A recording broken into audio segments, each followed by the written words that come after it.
Good evening, good afternoon, good evening. I want to welcome you to the press conference.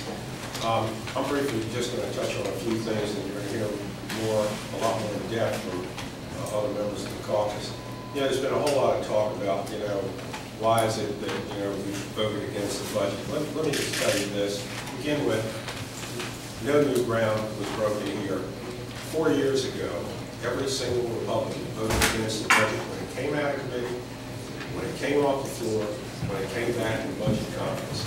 And they said, well, it was over intellectual differences. Trust me, those of us who were on that committee there, that had nothing to do with it. It was more about personalities than anything else. The other thing about this budget, like I said, you'll hear more in depth from other people. There's a lot of things that it does and that it doesn't do, which in and of itself creates a problem for many of us. The Senate budget right now for education is back where it was in 2007, and yet we can find money for tuition tax credits for private schools. There's money left over from the housing fund, from the foreclosure settlement, $65 million. A large part of that could go to the housing fund to help out the very people who were the victim of a lot of fraud.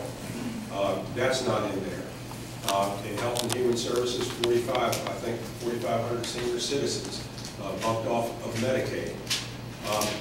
You may have witnessed on the floor yesterday in the Senate where we did something we've never done before. We mandated that a medical procedure, and we told the insurance companies, you don't have to pay for this, that which we're mandating, and it's the only medical procedure in the Code of Virginia that we mandate. Immunizations are not medical procedures, okay? Senator Northam might address that a little more thoroughly. There was an amendment that, to require the state to pay for it, since we're telling them to do that. That was voted down. If we're going to require stuff like that, we ought to put the money in the budget. Then yesterday, as the bill was coming out, one of the senators said, well, we might consider taking composite index money out. And they only restored $42 million of the $66 million. I mean, and to think that we're going to vote for this budget when you're, threatening to hold the students of Northern Virginia, and it stretches out quite a ways, hostage in return for our vote, that's simply not going to get it. It was interesting listening to them the other day get up on the floor, both the senator from James City County and the senator from Hanover, and talking about all the amendments that were introduced that were adopted. I was listening to that and I was thinking to myself, if you had just arrived here from some other occupation in life and were listening to this, you would think the Democrats were the only ones that cared about public schools, health and human services, because the amendments that restored all that money were ours, not theirs, ours.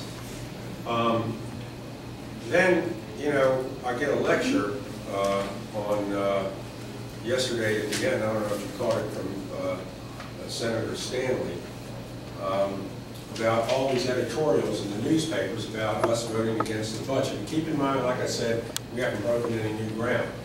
And I guess he was implying that because the editorials were saying this, that's how we should have voted.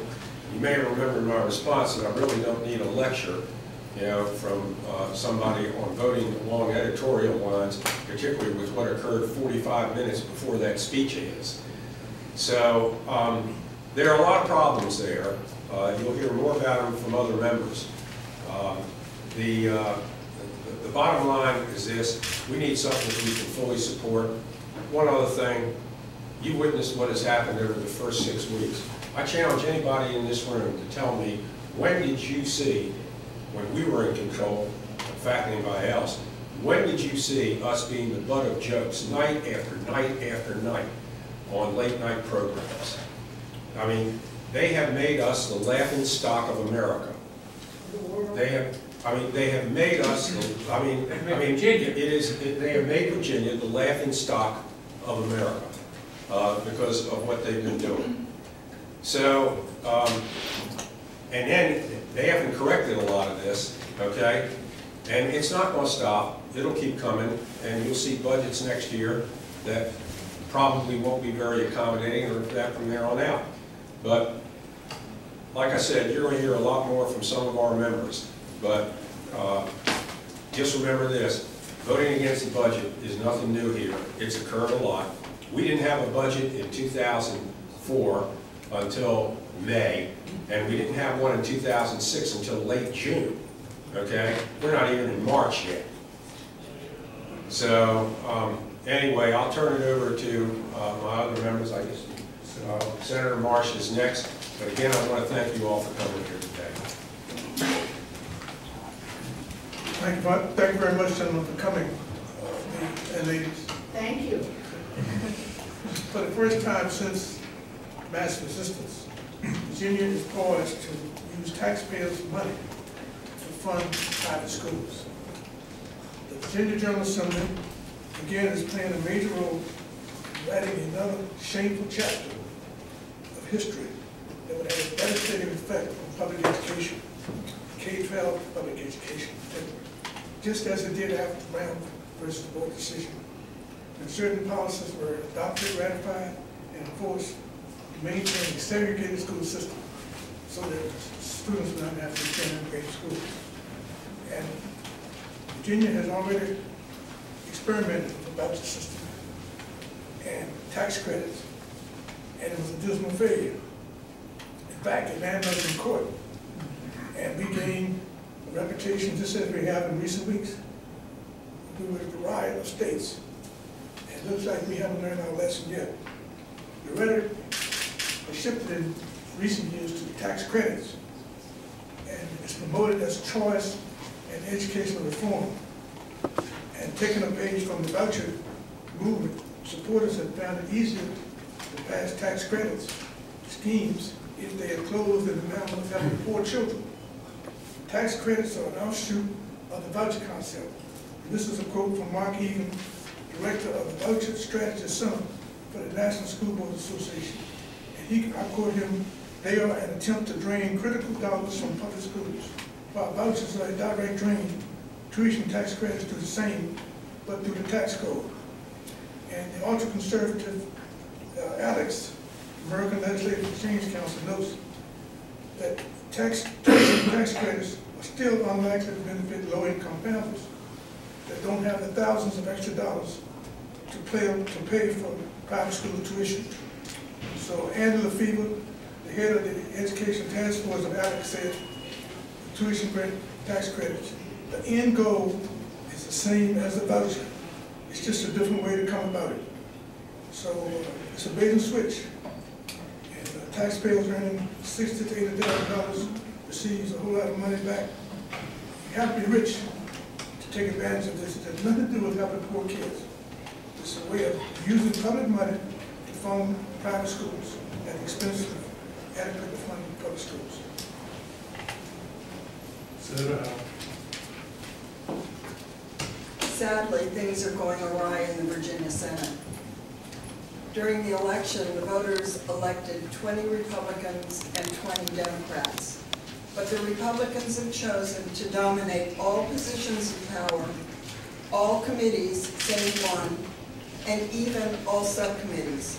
We've seen the results.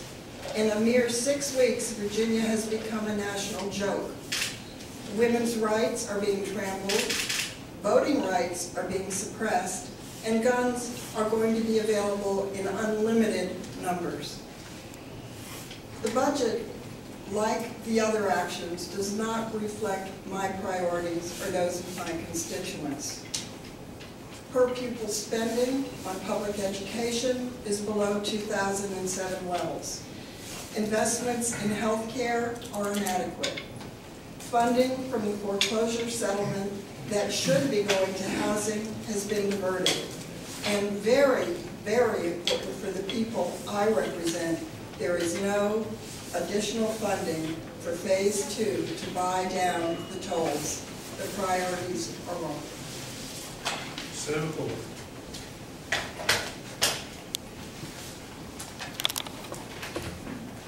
Can you all sing it? I'm not sure you can. I don't gorgeous time. I got you, Good to see Senator. you. I am very sad to stand here today because I think we are seeing a real assault on our public education system, K through 12. And the main thing I see is the $35 million, $25 million rather, that is going to be taken out of our public K through 12 to be sent to, quote, help poor children go to good private schools. Well, I'm telling you, if we work on the poor children, they can be academically as successful as any other child in our public school system. We just have to work on their schools. And the school right over the hill from me is a perfect example. It is 1/3 white, 1/3 black, and 1/3 all other nationalities. And it was not doing well, and they hired a science teacher, and it's now a math and science school. And there is no break in the ethnicity. They are all doing very, very well. It's one of the best schools in Fairfax County, and it ought to be replicated in many areas. This is the exact thing we need to be teaching our kids. It's about science and math for their own future. They grow gardens. They eat their vegetables at Thanksgiving. They've had Michelle Obama over there. They've gone to the White House to visit Michelle Obama and her gardens. And they are doing wonderfully academically. I go there quite frequently. And Fairfax County wanted to shut them down. And the parents, and they are all united as a community to save that school, and they have done that. And they have a celebration at the school once a year. It's coming up on March the 24th, and I will certainly be there. But we ought to be doing this for all of our public schools, not sending money so that these poor children can go to a very nice private school. Well, they still probably won't feel right at home as they would in their own neighborhood school. We're also assaulting the teachers of the Commonwealth by trying to not allow them to have tenure. I just see many other holes in the budget that have been mentioned by Senator Howell and Senator Sasla, and I'm sure all these other senators. And until our budget is done better and there is more caring for the people who really count on us across this Commonwealth, the poor people, the disabled people, I won't be supporting this budget. Thank you very much. Thank you, Senator. Senator Mullen. Thank you. The Republican Senate budget really funds yesterday's education system, not tomorrow's. And this approach is not putting Virginia's families first. The K through 12 budget is $400 million less than what we spent in 2007. And you heard from my colleagues that our per pupil expenditure is less than what we spent in 2007. Of course, inflation has been a factor in the intervening years, and we now have 33,000 more students in our public schools. These have real consequences for our student achievement. We'll have fewer classroom assistants, delayed textbook replacement, fewer teachers, possible layoffs. I think we need to remember that 5 years ago, Virginia ranked number 3 as having some of the, on average, the smallest class sizes in the country. And now we rank as 41. And the U.S. Department of Education says class size is one of the most important factors in student outcomes. You've heard from my colleagues that there's a trend going on here. The Republican budget's diverting money to private schools. We're putting public school teachers at risk. There's a movement here to put them on a short-term contract, subject to dismissal at will. These kinds of actions are undermining our public school system. It is a very dangerous approach. It is the wrong approach for Virginia. It's the wrong approach for our future. I think some of you should know that we received a letter from the business community. And the business community said, if we are to maintain our national ranking as the most business-friendly state, we must ensure that Virginia is a magnet for the best and the brightest, for both workers and entrepreneurs. To do that, you need a top-rate education system. The way the budget has gone, in combination with some of these extreme social measures, is very devastating for our state. And we have had extreme social measures. We've had a personhood bill. We've had an ultrasound bill that, as Senator Sazalo mentioned, in the first time in Virginia's history, mandates a medical procedure. And the governor just signed the TRAP regulations, which in effect will close women's health centers around the state. This is not where Virginia needs to be. I will not vote for a budget until we have some sense, moderation, some respect for Virginia's values, and until I'm convinced that women's rights will be restored. Thank you, Senator. Thank you. I'm going to just touch on briefly education and also nursing home care. As Senator Favola said, we've got more students to educate. Since 2007, 31,000 more students. And we're educating more students with less money and fewer teachers. Our teacher salary is now $7,000 behind the national average. We're funding yesterday's education needs, not today's. The Republican budget takes $25 million that should be used for public education and diverts it to private academies. We should take that $25 million and repair some of the damage that's been done to our public schools since 2007. And let's remember that teachers are good for the economy. When we hire teachers, we not only create good jobs, we work to maintain Virginia's reputation as the best state for a life outcome for a child and make it that best state. And we also attract businesses that want to locate in the state with a good quality of life. And briefly, on nursing home care, the failed Republican proposal called for eliminating the help for 4,500 frail and elderly seniors to remain in nursing homes. That's the same as filling more than 100 buses with seniors and driving them away from nursing homes. Thank you. Thank you, Senator. Senator Watt. Good afternoon, everyone. Our no vote on the Senate budget was about people, not politics. This budget does not adequately address the needs of our children, the elderly, and the poor. The budget does not reflect the values of Virginians. Democrats are fighting for a budget that protects children and families and prepares Virginia for a prosperous future. From a budget that underfunds public schools and defunds support for Virginians in nursing homes to mandatory ultrasounds and personhood, Republicans are consistently overreaching and out of touch with Virginians. And now I would like to talk specifically about some education issues as well as some family issues. This budget does not, it undercounts children for pre-K. The Senate budget changes the funding formula for pre-kindergarten program funding, resulting in fewer seats in pre-K classes in localities with growing needs. It increases class sizes. The Senate budget lets schools increase kindergarten to third grade class sizes up to 5 seats. Children don't learn as well in big, noisy classes, and we should be working to make classes smaller, not bigger. It ignores the cost of inflation. The budget turns a blind eye to the required standards of quality and to the cost of inflation, which means that even though health insurance, school maintenance, and keeping the lights on costs more every year, the state isn't going to help. This will affect every school division in the state. There are no teacher pay raises. The Senate budget does not include money for teacher pay raises, and Virginia's teacher salary is now $7,000 behind the national average, the lowest compared to the national average in almost 50 years. There are no reading specialists. The budget fails to implement child reading specialists, a crucial recommendation of the 2011 J-Lark report on third grade reading.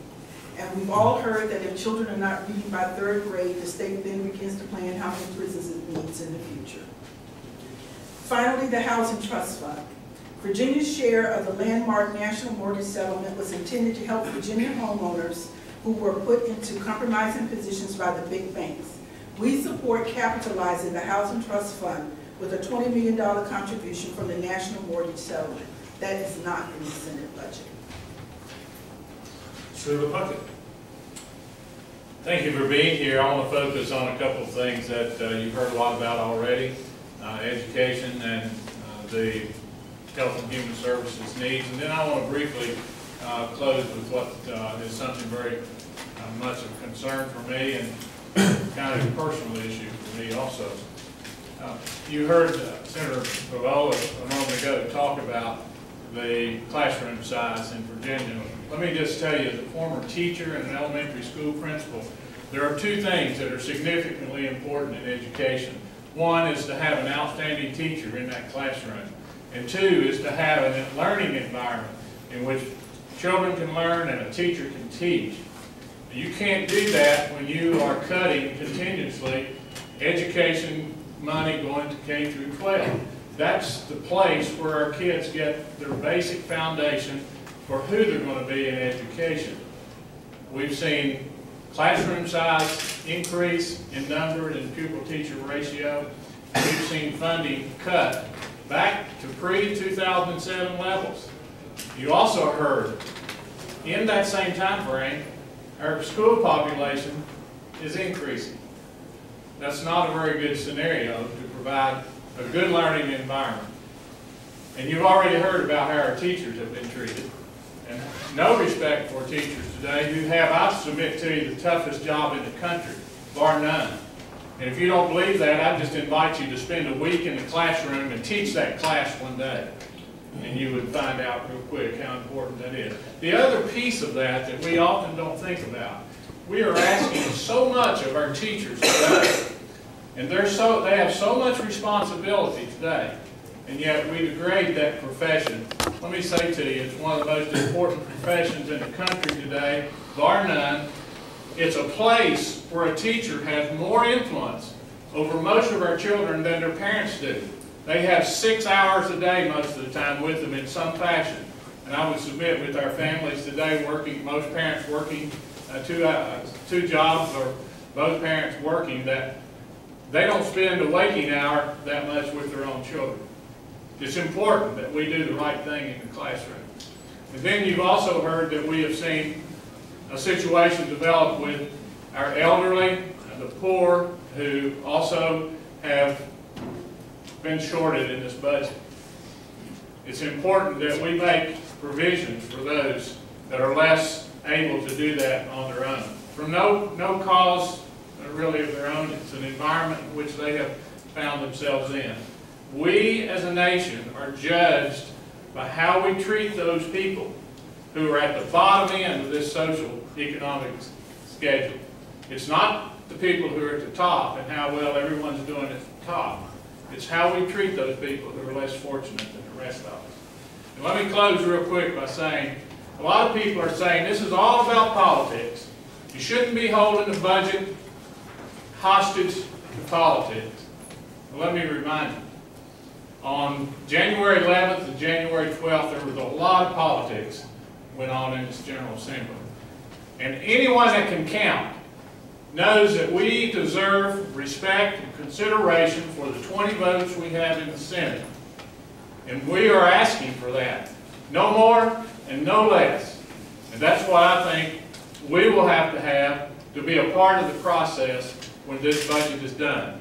And on a personal note, I am personally disappointed that Southwest Virginia, the two Senate districts in the Southwest, the 38th and the 40th, have no representation on Senate finance. No senator west of Lynchburg on Senate finance. And no one in the House west of Roanoke on House appropriations. I'm going to tell you that's not by accident. And I'm offended by that. Thank you very much. Thank you, Senator. Senator Lucas. Thank you, Mr. Chairman. Good afternoon, everybody. I associate myself with the remarks of all of my colleagues, but specific to the point for me is the fact that I'm outraged, and so are the citizens in the Hampton Roads area. Portsmouth has become ground zero for tolls. Portsmouth in particular. Hampton Roads, all of Hampton Road, will become ground zero for the tolls. It was so aptly said by my colleague in Norfolk, Senator Yvonne Miller, when she said, tolls are taxes. And this is a way for the governor to tax us by calling it a toll and thinking that people won't know the difference. I'm outraged, as are the people in Hampton Roads. That was the reason why I voted against the budget last week. That's why I voted against the budget today. And until the budget reflects the values of my colleagues on the left and gives some relief to the people in Portsmouth and Hampton Roads, I will vote against every budget that comes from the governor's office. Thank you, Senator. Senator Harris. Good afternoon. We're hearing a lot from the other side that partisan politics is standing in the way of approving a budget in the Senate. Democrats voted against the budget because we have substantive disagreements about the best path forward for our Commonwealth, particularly in the areas of education and transportation. One example on transportation is the proposal to extend Metro Rail to Dulles Airport and into Loudoun County. It is one of the most important transportation projects in the Commonwealth, and it is a project of local, state, and national significance. The Senate Republican budget was completely silent on funding for this project.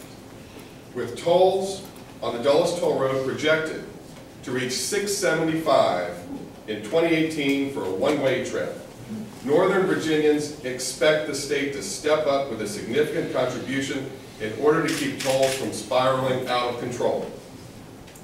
On education, we know that our Commonwealth is strongest when our children are prepared to compete in the 21st century global economy. The Senate Republican budget failed to fully restore the cost of competing funding for Northern Virginia. That money is needed to help educate our children in Northern Virginia. Yesterday, one of our Republican colleagues threatened to remove the $42 million of partially restored cost of competing money from the Republican Senate budget. That is budget blackmail, and it is the kind of partisan maneuvering that is preventing us from moving forward. It is the kind of political gamesmanship that is preventing Democrats and Republicans from having a truly bipartisan discussion about our Commonwealth's priorities. I am disappointed in the partisan rhetoric of my Republican colleagues. They're saying what's theirs is theirs and what's ours is negotiable. And that is not how an equal negotiation works. Virginians elected 40 members of the Senate, 20 of whom happen to be Democrats and 20 of whom happen to be Republicans. And Virginians expect us to work together and pass a fiscally responsible budget that meets the needs of the entire Commonwealth. And finally, Senator Morrison.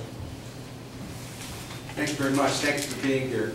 You know, last year, 2011 session, representative of the administration came to my office and sat down and asked me to vote for an accelerated bond package, taking it from, I think, 2020, 10 years out, and condensing it into 3 years.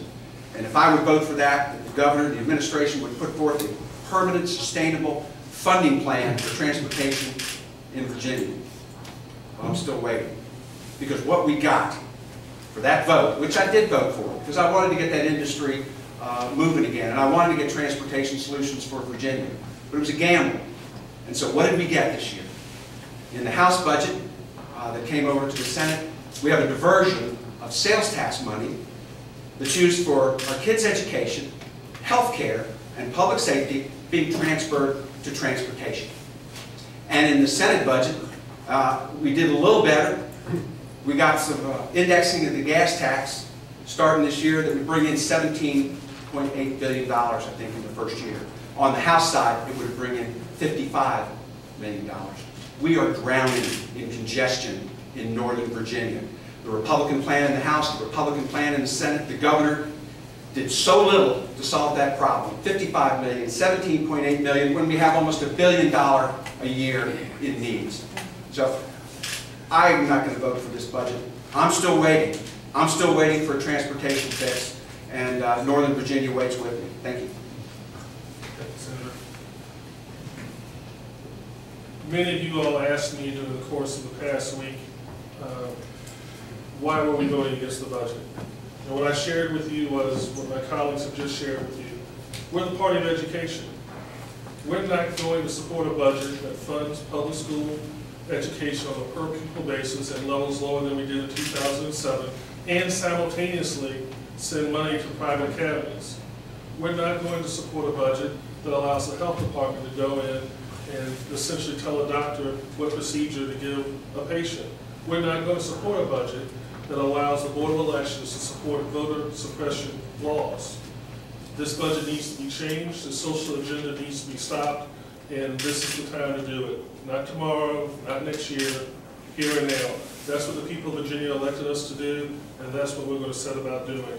What questions can we answer for you all? Yes, sir. When you talk to most of the Republicans, their response is, we don't know what they want power. Okay, is this about power? Is this about education? They say that there hasn't been one budget amendment introduced by the Democrats during this process. So, what's your response to that? Well, I think you've heard what our response is. The power play was made on day one. When they decided that committees wouldn't be equal, that was the power play. Now we're fighting for the people. Senator Sassler. They said to you there hasn't been one budget amendment introduced by Democrats? All of the budget amendments were introduced by Democrats. That's right. There were virtually none of them introduced by Republicans. I will get you a list as soon as we get out of here, and you will see what has happened. So where do you begin? Where do the negotiations begin?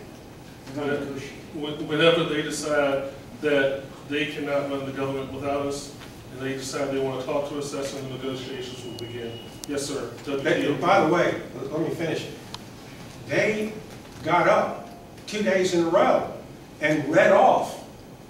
Do you all remember that? Read off. Everybody's shaking their head yes. They read off all the budget amendments we put in. And then they told you today we didn't put any in? Nobody spoke to them. Right. Well, let's get to WTOP, sir. He had my question. In the back. If the Republicans offered you equal number of seats on every committee, would that resolve this standoff?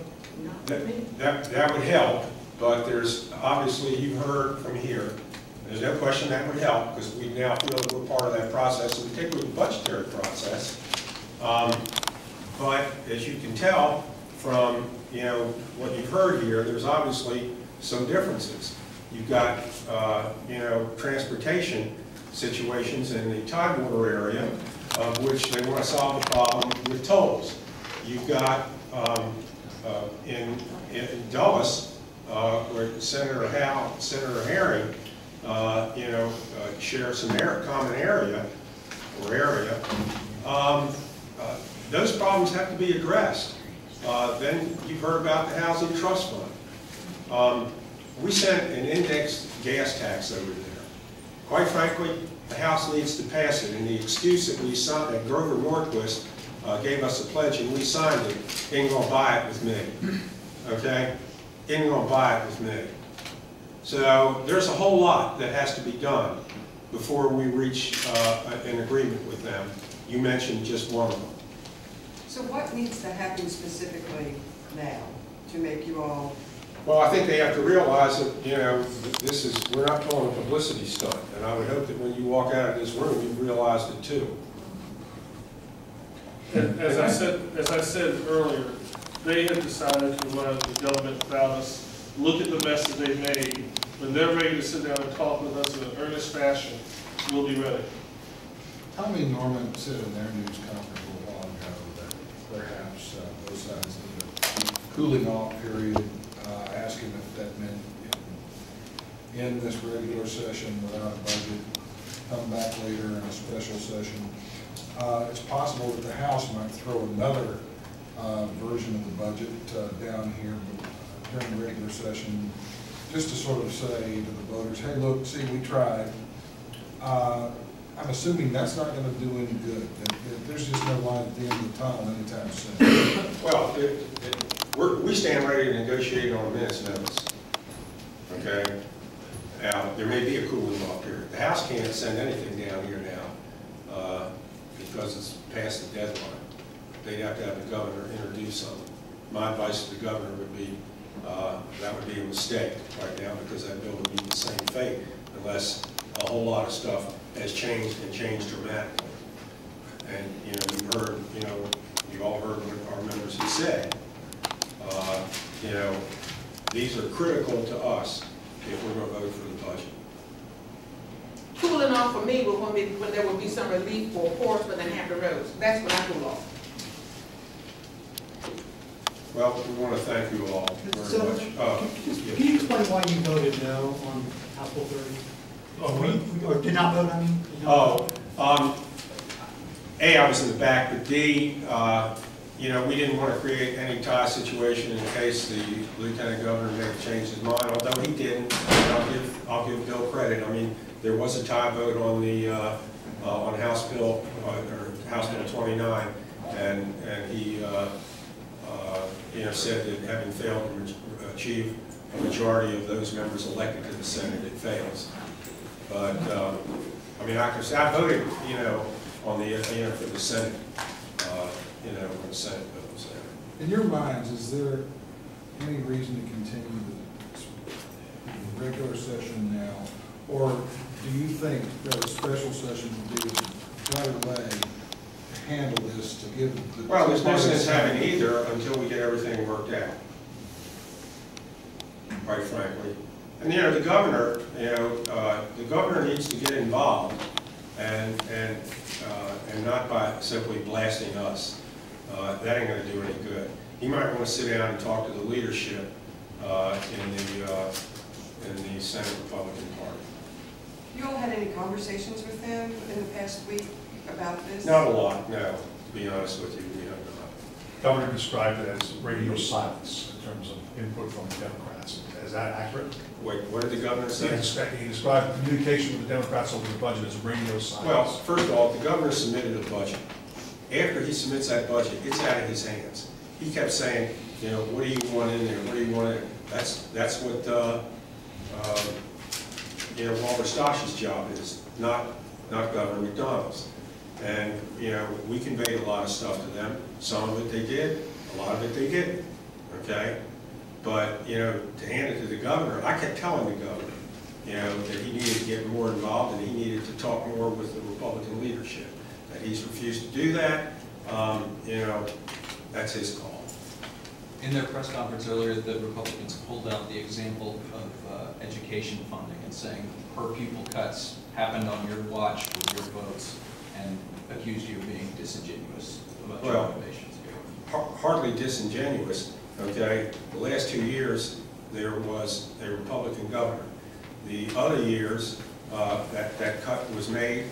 If you remember, we had to borrow money, okay, from VRS to restore what there was. The House Republicans wanted to cut $400 or $500 million from public schools. We were the ones that restored it.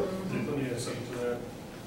In no year, but this one, has there been an attempt, not an attempt, a successful attempt to move public monies to private academies.